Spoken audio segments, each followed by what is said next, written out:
Este não é o podcast que merecemos, é o podcast que precisamos. Seu apresentador não é um herói, ele é o guardião da Dona Arte, um pesquisador silencioso. Ele é o historiador em quadrinhos. And here we go.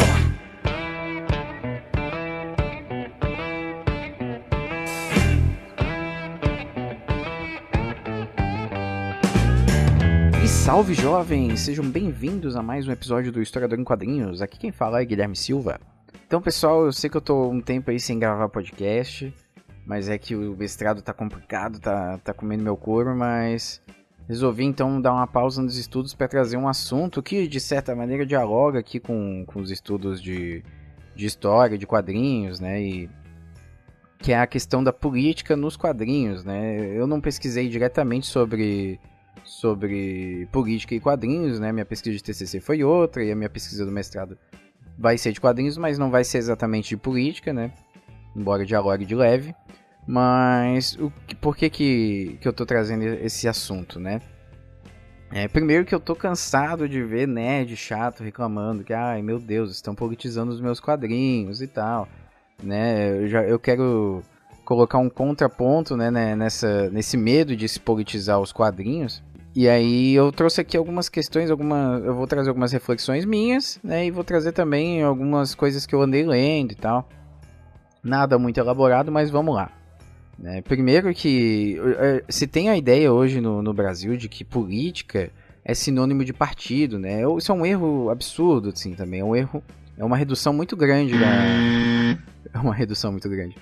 É uma redução absurda, né, do que é a política de fato, né? É compreensível, assim, o conceito de política ele é passivo de historicização, ou seja, ele é próprio do tempo dele, né? A gente fala política hoje, a gente vê uma série de ideias na nossa cabeça, né? E se falar de política na década de 60 nos Estados Unidos ou no Brasil, seja em qualquer lugar, esse significado vai ser outro, né? Vai ser uma outra percepção do que é política, né? Então, a política, ela em si é muito anterior aos partidos políticos, né? Então, é uma besteira a gente pensar que política e partido político são duas coisas intrínsecas, inerentes uma à outra, né? Política vem lá da Grécia Antiga, gente. Inclusive, essa confusão, né, entre política e partido, ela se reflete não só em quem gosta de quadrinhos, quem gosta de cinema, seja lá o que for, né? Eu tava dando uma aula no Projeto Integrar com o meu amigo Ângelo, né, do UcraniaCast, e a gente falando de cidadania, né? E uma das percepções dos alunos, né, do que é cidadania é a participação política. E a percepção da participação política geralmente está atrelada ao voto, nunca está atrelada à manifestação, a não ser que a gente estimule, né, essa percepção, mas nunca vem de primeira, né, pensar que participar politicamente é você ir a audiências públicas, a assembleias públicas, né, pressionar o seu candidato aí que você votou, ou às vezes não votar também é uma participação política que é de extrema validez, né, de extremo valor. E aí as pessoas têm essa dificuldade de desatrelar, né, a política da votação do partido político, né, de você eleger um representante, né. Isso se reflete, inclusive, né, na nossa percepção do que é política nos quadrinhos, né. Se acha que é fazer campanha para político X ou Y, né? Ou só se identifica um filme politizado quando ele é de, sei lá, uma biografia de um político, por exemplo. Isso novamente, é um erro. Para entender um pouquinho, né, eu pego aqui um pouquinho um trecho da dissertação do Schisman, né, chamada A História em Quadrinhos enquanto Representação Política, Capitão América e Caveira Vermelha, né, das datas de 1941 a 1999, um puta recorte aí, né.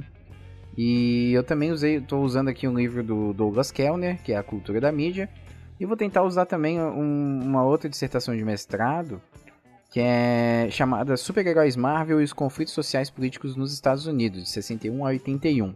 Mas acredito que os dois primeiros aqui vão me ser mais úteis, né? De qualquer forma, vou deixar todos eles na descrição do episódio, para vocês darem uma conferida. São boas leituras, não li todos, né, por completos, mas eu usei trechos importantes, assim, em algum momento para o meu TCC, outros para outras leituras e tal. São boas produções, gente. O Schisman, que tem um nome bem estranho, mas o Schisman, ele ele trabalha aqui em determinado momento com a questão da escola dos análises, né, que é uma grande, um grande movimento, né, teórico em história que propôs revolucionar a maneira como a ciência histórica era trabalhada, né, a construção do conhecimento histórico. Né, e esse é um movimento que tem várias ondas, né, primeira, segunda, terceira. Ele foca aqui na terceira onda em específico, né, na terceira geração, né, que vai a partir da década de 60 indo até quase na década de 90 e pega alguns autores que trabalham principalmente com a questão da memória, dos sentimentos, né, das emoções, das estruturas, né. Então são autores que deixam, né, o movimento dos análises inteiro, ele tem essa questão de deixar de utilizar, ou pelo menos deixar de valorizar como fonte principal a fonte escrita, né, e para se utilizar outras formas de percepção, de manifestação do indivíduo, né? E aí, o que é interessante da gente pensar aqui através dos análises, né? É que esse desfoque aí de pensamento na produção escrita e muitas vezes oficial, né?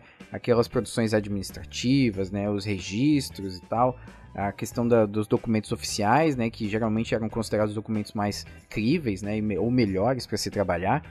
Isso vai deixando de lado, vai sendo deixado de lado essa ideia, né? E começa a se trabalhar com outras fontes. Os quadrinhos entram no meio, mas fontes artísticas, música, enfim, né, outras manifestações humanas, né? E aí, tentando fazer uma conexão com Douglas Kellner, como é que a gente pode entender essas produções humanas? A gente já considerou aqui que são consideradas fontes históricas, né, por conta desses movimentos aí de contra-hegemônicos, mas considerando então essas fontes artísticas, essas produções artísticas, como é que a gente pode entender isso então como política, né, de tal maneira, né? A gente já entende como fonte histórica, mas e como política? Né? Vamos lá, novamente, tirem da cabeça essa questão partidária. Né? A gente vai trabalhar aqui com política, aí já usando mais o Douglas Kellner, o que a gente vai entender como política, né? Como que o Douglas Kellner, então, pode auxiliar a gente nessa questão? No livro dele, A Cultura da Mídia, ele trabalha com a tese de que a cultura veiculada pelos meios de comunicação, né, ou seja, por quadrinhos, por rádio, por TV, por cinema, ela carrega uma série de determinados valores, né, valores que esses geralmente estão atrelados a classes dominantes, né, ou seja, não necessariamente conscientemente, né, muitas produções obviamente são conscientes, né, mas pensem, sei lá, em exemplos particulares, né, eu muitas vezes tento me policiar sempre para não fazer, mas acabo cometendo algum erro machista, por exemplo, algum julgamento machista, muitas vezes até racista, se duvidar, sem eu mesmo perceber, né? E pode observar aí, às vezes, que você tenta, sei lá, se desconstruir, né, enquanto um homem machista, às vezes é difícil, às vezes você cai na besteira de falar alguma coisa errada e tal, né? Por quê? A gente, às vezes, mesmo se policiando o tempo inteiro, a gente é banhado por uma cultura machista e racista, entre outras terminações, constantemente, né? Então é muito difícil você se desconstruir de uma maneira instantânea, né? É um processo longo, contínuo, gradual, né? Mas imaginem agora, né, em questões que a gente não consegue perceber ou que a gente não para, né? Não presta atenção o tempo inteiro para perceber. Né? A gente pode então entender que a mídia ela tem muito dessas ideias, esses valores, né, que muitas vezes a gente não percebe ou não para analisar. Né? E aí o Douglas Kellner ele coloca então que para que a gente possa então compreender as eventuais manipulações ou valores embutidos na mídia que a gente consome, é interessante que a gente então se informe de forma crítica sobre essas mídias, que a gente estude, né, a mídia enquanto um poderio de dominação cultural, né, uma ferramenta de dominação cultural, querendo ou não. Tem que tomar cuidado então quando a gente encontra uma produção de quadrinhos, de cinema e tal, e tem medo de enxergar a política nela, de não ter uma atitude ingênua, né, ou irresponsável, né, porque a partir do momento que você escolhe ignorar o teor político, né, e escolhe não analisar esse teor político, o que acontece? As ideias, os valores por trás dessa produção cultural podem muito bem aí reger a sua vida, ou podem muito bem influenciar o seu pensamento sem que você se dê conta disso, né? E isso é uma coisa bastante problemática, né? Não é interessante que a gente consuma as coisas sem ter um senso crítico, né? É muita irresponsabilidade, muita ingenuidade. Então, o Douglas Kellner, ele coloca essa solução. E, novamente, não ache que as coisas não são politizadas porque elas não trabalham com política de forma explícita, né? Não é porque o Capitão América e o Caveira Vermelha são exemplos mais óbvios de representações políticas que todos os quadrinhos vão ser, né? Ou que todas as produções artísticas vão ser. Lembre-se, o Aristóteles dizia: o homem é um animal político. E por que ele dizia isso, né? Por que a política grega é muito anterior aos partidos? Porque na concepção aristotélica, política a política ocorre através dos interesses das pessoas, né? Das relações sociais. Então, quando você conversa com alguém, quando você negocia um produto com alguém, você está sendo político, porque você está tentando manifestar a sua intenção. Então, esse conceito de quadrinhos políticos, ou de cinema político, ou de séries de TV mais políticas, ela vai cair nessa questão de interesses, né? De você transmitir ideais, transmitir valores, né? Como o Douglas Kellner coloca. E aí é interessante, gente, né? Até pegar os contextos de produção de vários quadrinhos que a gente gosta pra caramba, gente. E aí a política nesses quadrinhos fica ainda mais óbvia. Porra, pega o Homem-Aranha. O Homem-Aranha, década de 60, foi mordido por uma aranha radioativa. O que acontece na década de 60 que faz as pessoas terem tanta imaginação sobre coisas radioativas? Sobre coisas nucleares, atômicas, né? Sobre contaminação. Porra, a Guerra Fria, ela tá estralando nesse momento da história. Então a gente pega o Hulk, a gente pega o Homem-Aranha, a gente pega depois os X-Men, né? Os X-Men são um exemplo partidaço pra caramba, que todo mundo fala. Por quê? Porque o Stan Lee, ele era um rapaz muito observador, cara. Ele olhava o contexto dele e ele falava, pô, isso aqui dá uma boa história. Por isso que os quadrinhos Marvel são mais humanizados, porque a criação deles, né, surgiu... a criação de muitos dos heróis da Marvel surgiu do contexto mesmo, né? Da observação, né? Da malandragem, de certa maneira, do Stan Lee, do Jack Kirby, de olharem à volta deles e falarem, porra, as pessoas estão falando disso aqui, né? Vai ser interessante se eu colocar isso aqui numa história em quadrinho, né? E é isso aí, gente, ó. Entendeu? Esses são exemplos até mais óbvios, né? Que a gente consegue perceber. Mas, pô, se mesmo com esses exemplos óbvios, né? Mesmo com esses personagens tão queridos e tão famosos, surgindo em contexto com uma política tão efervescente, as pessoas ainda insistem em dizer que quadrinhos são apenas quadrinhos, né, e não podem ser politizados. Porra, às vezes a gente talvez tenha que voltar no óbvio mesmo pra explicar.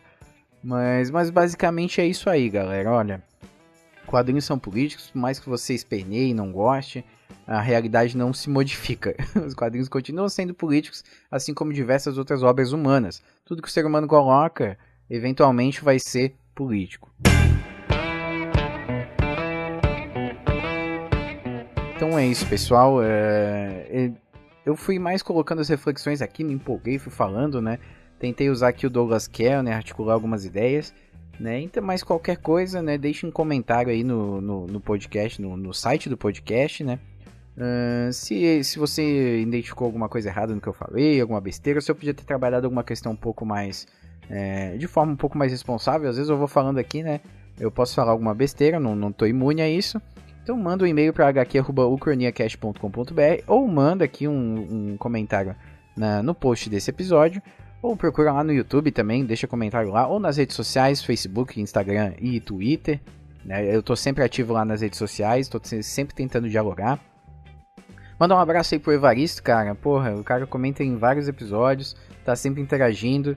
Dá uma olhada lá no Instagram dele, que é o _Evaristo Ramos, cara. Cara é artista, independente, manda bem nos desenhos. Pô, dá uma olhada lá no Instagram dele pra dar uma fortalecida pra cena nacional. E é isso aí, galera.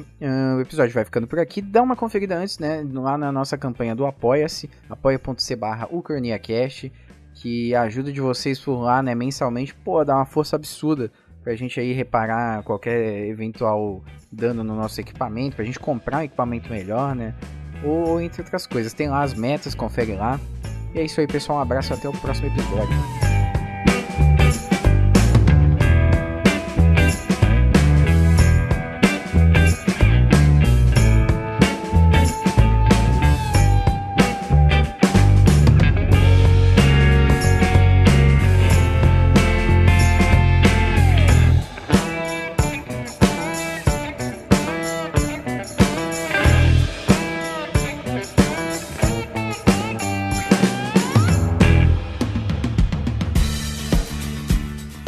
Salve pessoal, aqui é Guilherme Silva, historiador em quadrinhos, e eu gostaria de fazer um agradecimento especial para as nossas apoiadoras Mayara Barbato Flor, Ingrid Leal e Sinamara Santos da Silva.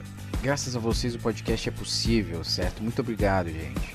E se você ainda não conhece a nossa campanha de financiamento coletivo recorrente no Apoia-se, por favor, verifique lá apoia.c/ucraniacast e considere aí apoiar o nosso projeto a partir de R$1, né, para que o Ucraniacast e também o Historiador em Quadrinhos possam prosseguir ativos aí na podosfera.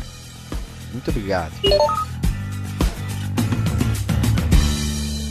Stay put. I'll be back in a flash.